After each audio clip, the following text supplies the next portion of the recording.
Hello, residents of the universe. Welcome to Ways to Human. My name is AJ.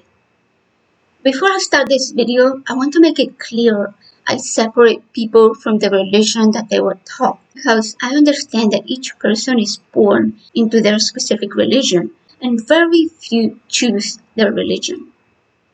I also understand there are cultural Muslims and Jewish people who do not practice any religion, and I acknowledge the difference between spirituality and religiosity.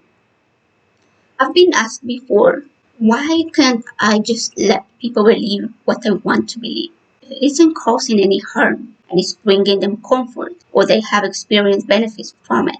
The answer is simple, because religion is not harmless. Religious teachings shape how someone experiences and perceives the world around them for the rest of their lives. They influence their interactions and decisions that affect society as a whole. I care about the accuracy of reality. I care about truth, science, and logic. I care about the difference between true or false. The ability to analyze information, use reason, and think critically. I am not worried about a hypothetical afterlife. To me, the real afterlife I care about is the world that I leave behind for my children and their children. Childhood is a critical period for brain development. This is where the majority of the neural foundations for adult behavior are formed, and major sets of beliefs, morals, and values emerge. Religious books contain anti-scientific concepts that become deeply set beliefs, causing cognitive dissonance. I see this in those who take Adam and Eve's creation story literally. They are forced to reject the concept of evolution, ignoring the piles of evidence for evolution from fossil records, carbon dating, geology, anthropology, biology, genetics, paleontology, physics, and chemistry. Instead, they oppose every science book ever written and every scientific theory ever discovered. There is a term I've heard, the God of the gaps. When someone comes across something they don't understand and there is a gap in their knowledge, they fill those gaps with, it must be God, hence the God of the gaps. We need to understand that the gaps in our knowledge are constantly shrinking. Through scientific research, we have come to understand enough to know how the laws of physics, the laws of nature, and the universe work. Even if there are missing pieces in a puzzle, we can still see the whole picture.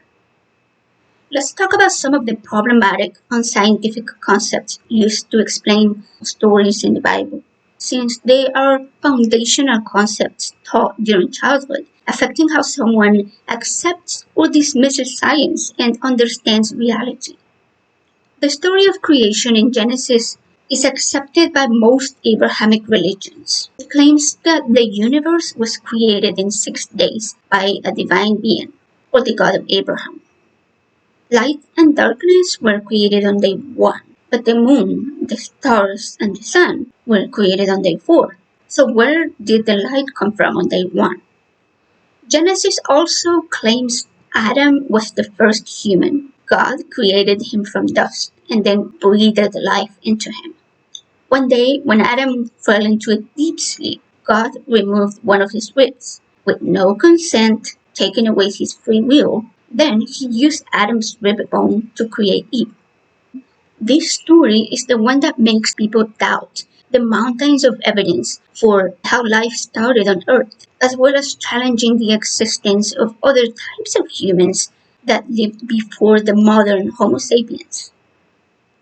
Evolution is the basis for all of our modern medical care, from surgeries to cancer treatments, mental health, and medications. If you trust medicine, you cannot refuse to accept evolution.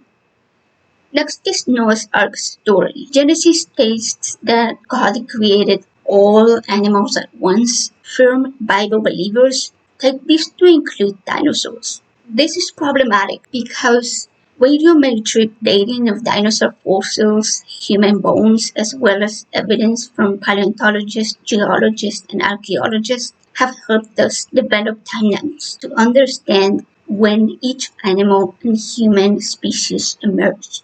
And one thing we know with certainty is that humans and dinosaurs did not exist in the same time period.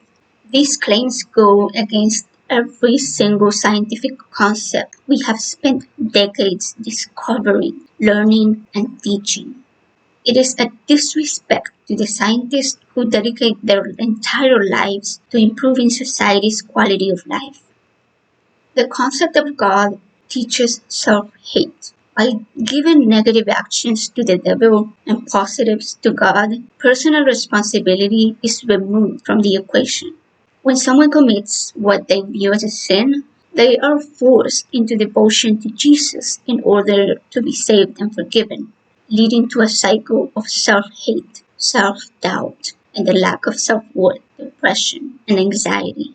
But because they haven't been taught proper coping mechanisms, they are stuck in this never-ending cycle that paves the way for more complex mental health struggles.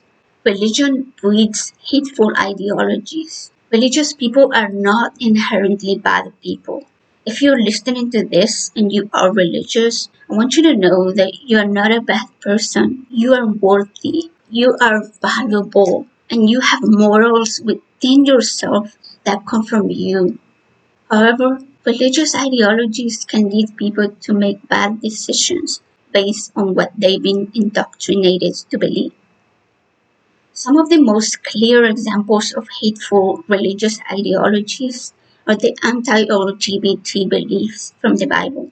While many Christian denominations are becoming more accepting, the hate it has bred against LGBT people is absolutely undeniable, regardless of what the church publicly claims.